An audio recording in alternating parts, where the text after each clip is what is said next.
What up, guys? Back at it with another AMA. My God, back from Houston. Just got back from Alpha Land. Really nice trip out there. Did some weightlifting. Hung out in the Houston heat.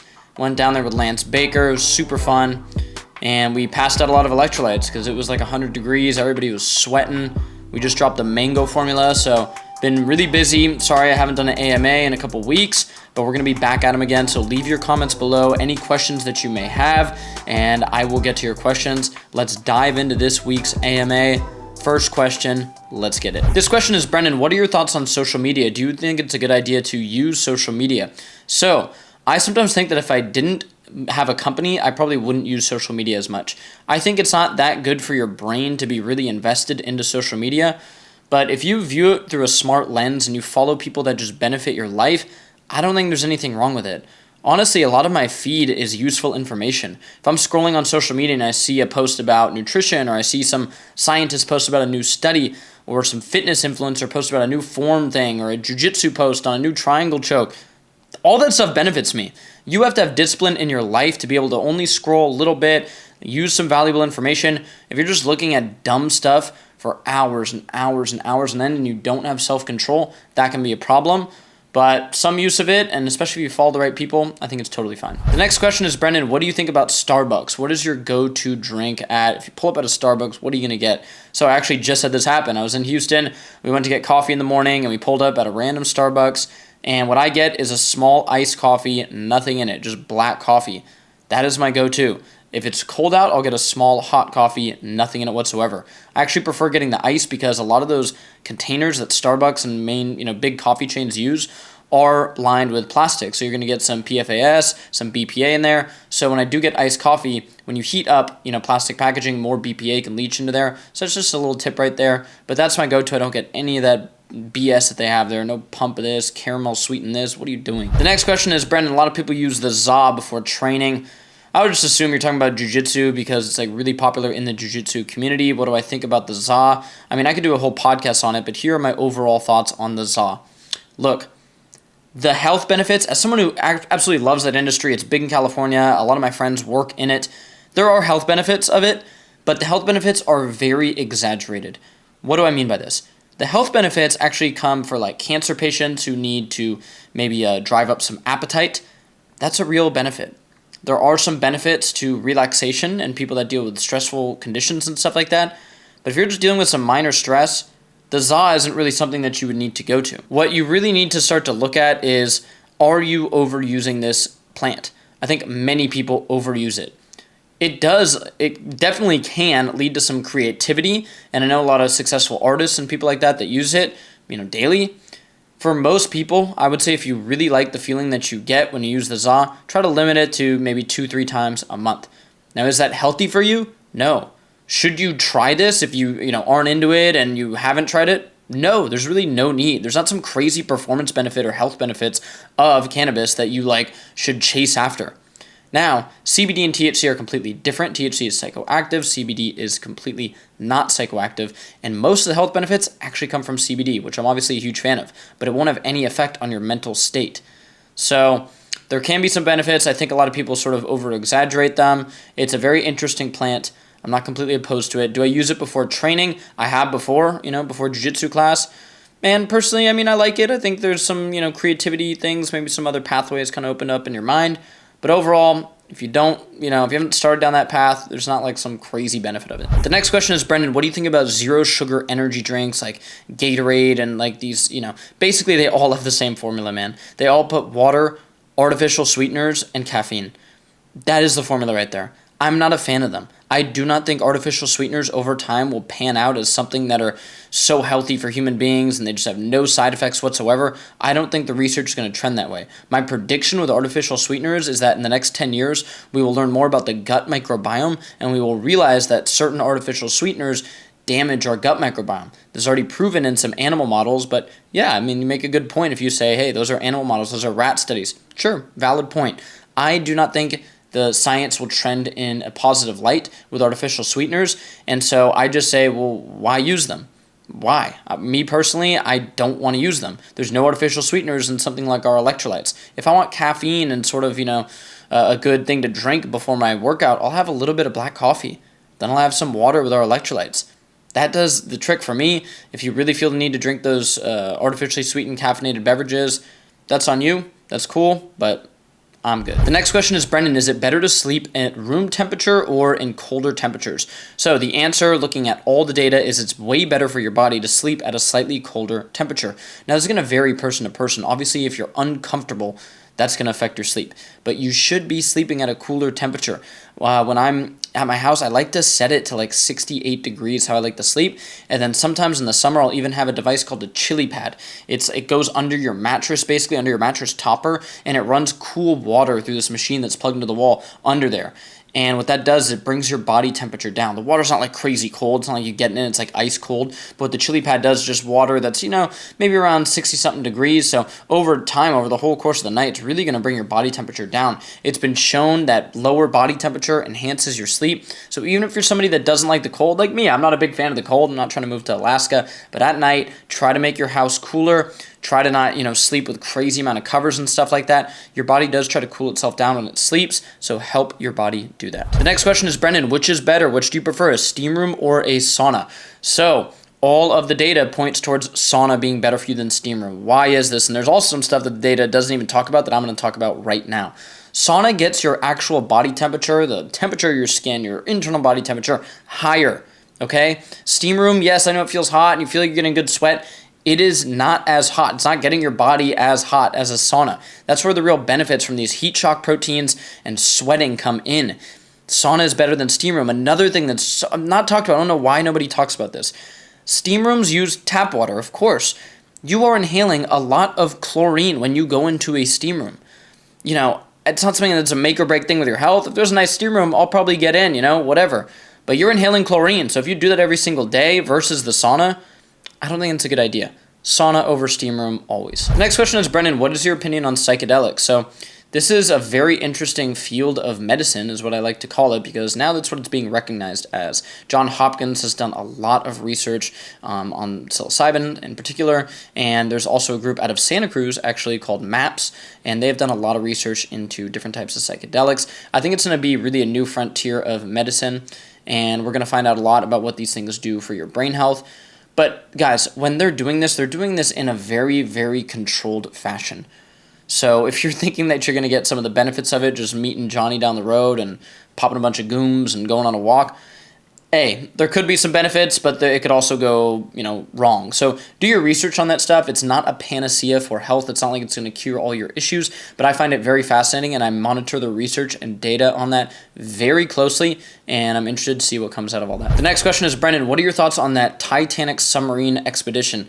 Man, that was so crazy to see, when all that news started popping off, and then, one thing that was really interesting is it showed how much the world hates people with money, because immediately people are like, well, I don't care. They have money, screw them. It was $250,000 a ticket. We don't care.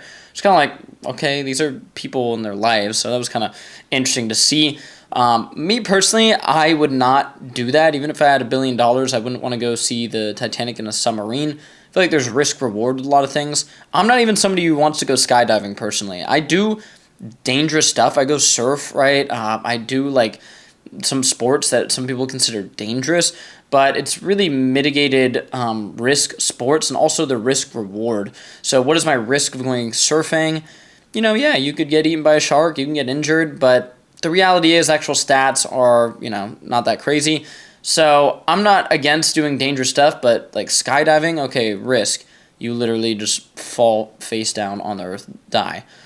Reward, you kind of float from the sky from a little bit. I don't know. I'm good. So, yeah, it was kind of for those people, luckily they had a quick death, because that sounded brutal that they were just trapped down there, but that turned out not to be the case. But I don't know. Let me know below what you guys thought of all that. The next question is, Brennan, is there anything that you wish that you had done when you were a teenager or in high school?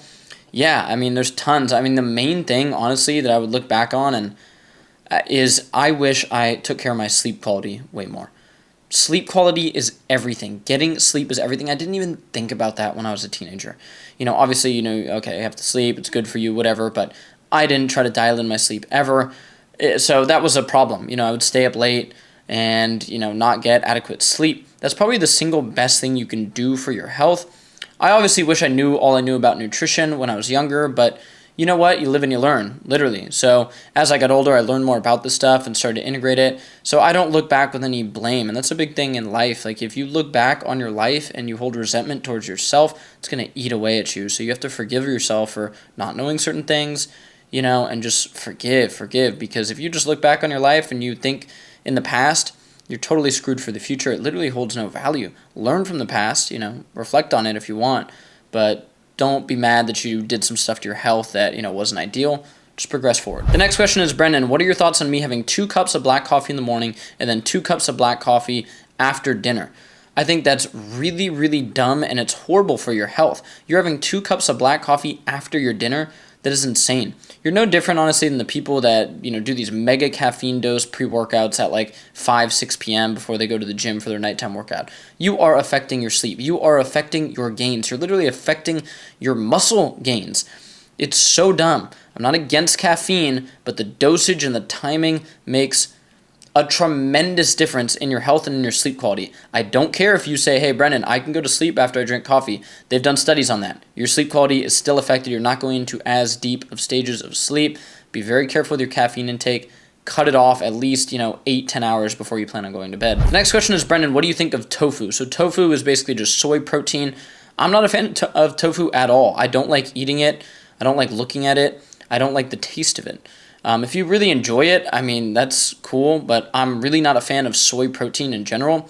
Is it some evil toxic food that's going to instantly kill you? No. Are there way better protein sources? Absolutely. So no, I'm not a fan of tofu whatsoever. Don't put that stuff near me. The next question is, Brennan, what are your thoughts on vaping? So I assume they're talking about these vapes that are really popular amongst you kids, nicotine vaping. I think it's one of the dumbest things I see people do. I really don't know how you young kids don't realize that these are the same companies that sell cigarettes and are just selling you tobacco in a different form. And what really sort of irks me is when some people in health and wellness talk about how nicotine has nootropic benefits. Nicotine can enhance focus. Sure, yeah, it can. It also leads to cancer. And the methods of delivery of nicotine that they're using in these studies are not a cherry-flavored vape. To extrapolate and say, oh, nicotine has some cognitive benefits, and then, oh yeah, I hit this cherry vape before I go into the gym because of Andrew Huberman talked about nicotine. You're so out of your mind if you think those two things are similar whatsoever. Don't use nicotine. How about that? Use alpha GPC. Take a B complex vitamin. Take some B12. That has neurotropic benefits. You don't need to be vaping nicotine for focus. You're just addicted to it, and the additives in there, like vitamin E is one of them, coat your lungs when vaped, and it's horrible for your body. So if you have a vape right now, chuck that thing far away, and if I see you hitting one, I'll probably throw it away. The next question is, Brennan, are CBD vapes the same as the products that you sell, the potent CBD formulas through Santa Cruz Medicinals? No, they aren't. CBD vapes actually are really unregulated, and people can put some pretty harsh ingredients into those CBD vapes. I would be very, very careful about buying a CBD vape, and what you can do is take an oral dosage of CBD, so like basically eating it or taking it in a supplement form, and that's going to be different than vaping it. So I'm not a fan of CBD vapes. This question is very vague, but it's, Brennan, how do I get a girlfriend? So what I would do if I were you is just create a big, good friend group, okay? And you can do that if you're, a bit older and maybe you're living in a new city by going and joining, a gym, like a rock climbing gym, something with community, you know what I mean? Like find a community. Don't worry initially about just meeting a girl. Just meet people. Meet some guy friends. Like literally, and then what will happen? You'll become friends with these guys. They will hopefully have a friend group, and you can meet a girl through there, and you're gonna have way more success doing that than just trying to go probably approach random girls. If you create a friend group, there's way more trust within that friend group. People introduce you to people, and you probably eventually meet somebody that has similar interest to you. And just be yourself. Be confident. Be yourself. And hopefully you find a girlfriend. Good luck. The next question is, Brennan, I'm 15 years old and my parents raised me as a pescatarian, so they only eat fish. Is this detrimental to my health in any ways? The short answer is yes. You should be utilizing the benefits of red meat and chicken even. I'm a fan of chicken. So if you're only eating fish, you're probably missing out on some beneficial compounds from red meat. Conjugated linoleic acid is one. Heme iron is one that red meat is really rich in. B vitamins is really rich in this certain, myriad of B vitamins, which just our body craves. I would just eat some red meat. Like, I don't know if your parents are going to disown you or something, but it's pretty dumb that they say you can eat fish and not red meat. just buy some grass-fed beef, go eat it. The next question is a very common one. Brendan, I have a sweet tooth. What can I do to help with that? So what you can do is fruit. You can eat fruit. If your taste buds are so fried that you don't think fruit tastes good, well, you have serious issues. You need to switch your taste buds over and just go, you only use fruit as your sweet, food of choice for a month and see how you feel. First week or two might be a little difficult, but foods like bananas, pineapple, mango. Choose good fruit. Choose fruit that is ripe. Choose fruit that is in season. This is like literally what God put here on this earth as our sweet food. It's so good. When I dive into like a fresh pineapple, I can't think of anything better and sweeter. It completely satisfies my sweet tooth. There's not an ounce of my being that wants to eat candy after eating some fresh pineapple or something like that. So eat fruit. The next question is, Brendan, what do you think about hot dogs? As long as I'm not eating the bun, what do you think about, some hot dogs? So there are some good hot dog brands where the only ingredients are 100% beef. There's even some that have only ingredients 100% grass-fed, grass-finished beef. For real. Now, most hot dog brands, when you look at the ingredients, we should dive into some grocery store videos today, but they have canola oil in them, they have red 40, they have gums and binders and fillers, and it's like maybe like 60% beef. Not a fan of that, obviously, but if you find a hot dog, a single ingredient, it's not really my favorite food because it's probably preserved in some way, shape, or form, but it can be decent. The next question is, Brendan, where do you buy your shirts from? Are you a fan of any like big gym brands like Gymshark or Lululemon or whatever? No, I'm not really a fan of those brands, actually. I'm not. These shirts we got made ourselves. A lot of my clothing is like jiu-jitsu clothing that people have sent me.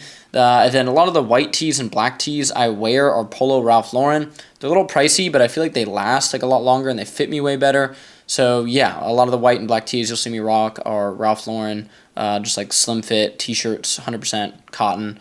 And yeah, like the next question is, Brendan, is it safe to eat raw beef liver or should I stick to cooking it? This is really going to depend on your sourcing for beef liver. I have 2 butchers near me that have amazing beef liver and I totally feel comfortable eating it raw. I have seen some beef livers at some butchers where it's really brown, it's not looking that great. I would not eat that stuff raw. I would just skip it all together, honestly. So if you're getting a really good source, yeah, you can eat raw beef liver. If you're getting a bad source, I would be careful about that and cook it up if you want or just avoid it. The next question is, I think you know the answer to it. Brendan, what do you think about raw kefir?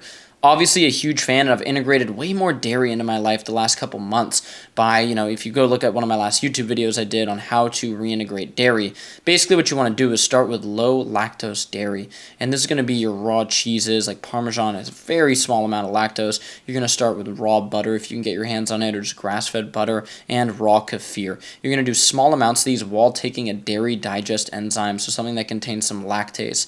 This is going to help your body get used to digesting lactose, and basically not recognize it as a threat to your immune function or gut function. So I started doing this in small amounts, and it's very tempting to just go off and be like, oh, I'm totally good now, let me have a bunch. But no, I was steady with it, and then I'd start to integrate more and more of that, and then you get into some of the higher lactose foods. What's this going to be? It's going to be your raw cream is going to be a little higher in lactose. You maybe start to integrate that, and then you start to integrate some raw milk if you can, or low temp pasteurized milk.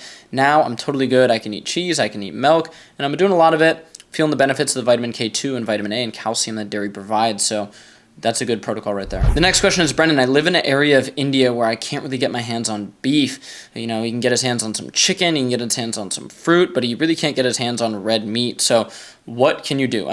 India is a pretty modern country nowadays. I think there would be a way to get some lamb or beef delivered to you, but if you cannot, what I would say is load up on chicken and eggs. With chicken and eggs, you're going to get really good protein, and then with eggs, you're going to get a lot of that vitamin A, that choline, those B vitamins that come from egg yolks. I would really go in on those foods. I'd maybe try to get a protein powder of some sort, even like a whey protein if you can, just to up your protein levels a little bit. I would go towards dairy also if you can get your hands on any dairy to get, again, that protein up from animal sources. And then, yeah, keep on eating your fruits and vegetables for carbohydrate sources, and that should be a pretty good option, but try to go find some beef, brother. The next question is, Brendan, why is alcohol bad for your health? So I could go in for hours on this, but overall, we have a master antioxidant in our liver called glutathione. Glutathione is in every single cell. It's very, very important. It's our body's master antioxidant. Alcohol wrecks glutathione production unlike anything we pretty much know of. It's insane. You can obviously feel the negative effects of alcohol the day after. It's a depressant. So it's going to go in your body. You're going to get a short-term rise in dopamine and a pretty quick crash. and your body's going to become more reliant on alcohol. Most people obviously don't get crazy addicted to it, and they just have a few drinks, and they just kind of feel like shit the next day. But it's basically depleting your body's glutathione production in your liver, and it's going to affect your cognitive function, your brain health, and it's also going to affect your sleep for days after you drink. So, you know, if I was tracking my sleep after I drank in Mexico, for days after, it would be messed up. And it also crashes your testosterone. So there's a myriad of things alcohol does. I could go in for a while, but alcohol is absolutely horrible for you. Now, does that mean you will never see me drink? No. A few times a year, I'll drink. You need to know the facts about something before you indulge in it. If you're one of these people that's blindly drinking alcohol, vaping nicotine, eating bad food, whatever it is, and you just really don't know the effects, that is what I'm trying to fix in these conversations. Now, if you're a really healthy person, you say, Brennan, you know what? I really just was craving a bowl of cereal. I had one. Am I going to hate on you? No. As long as you know when you're eating that, you're like, this is absolutely horrible for me. That's really what I care about, is knowledge. Knowledge is power. The next question is, Brennan, a Joe Rogan episode would be amazing. 3-hour-long in-depth stuff. Well, I got to shout out Joe Rogan. We were mentioned on the Joe Rogan podcast. Cam Haynes and him were talking about Santa Cruz Medicinals. It was so cool to hear. They were specifically talking about our pain salve and our, topical products, because Cam Haynes runs like hundreds of miles per week, and he probably really benefits from using our products. I mean, we make those electrolytes for runners. Just love our electrolytes. We have our CBD pain salve, which you can look up. So try something out. If Joe Rogan uses it, it's probably good enough for you. All right, guys, that's it for this week's AMA. Super stoked on the restock of the electrolytes. If you're watching this right now, type in Santa Cruz Paleo into Amazon, get our electrolytes. The chocolate and horchata protein are back in stock as well. We're working on restocking the magnesium potassium pills. Going to be first week of July, hopefully, for those. Food of the Gods back in stock. You got to go to our website for that one, santacruzpaleo.com. And what else is a whey? We're working on whey. It's almost ready. Give it a few more weeks and the whey will be on Amazon. The beef tell is back in stock right now. It might be sold out by the time you listen to this. Creatine is back in stock. So go get some of our formulas, santacruzpaleo.com. Use the code SantaCruz10. I appreciate you guys so much. Leave your comments below and I will get to your questions. Subscribe, like, share, all that. I love you guys. I'll talk to you soon. Later.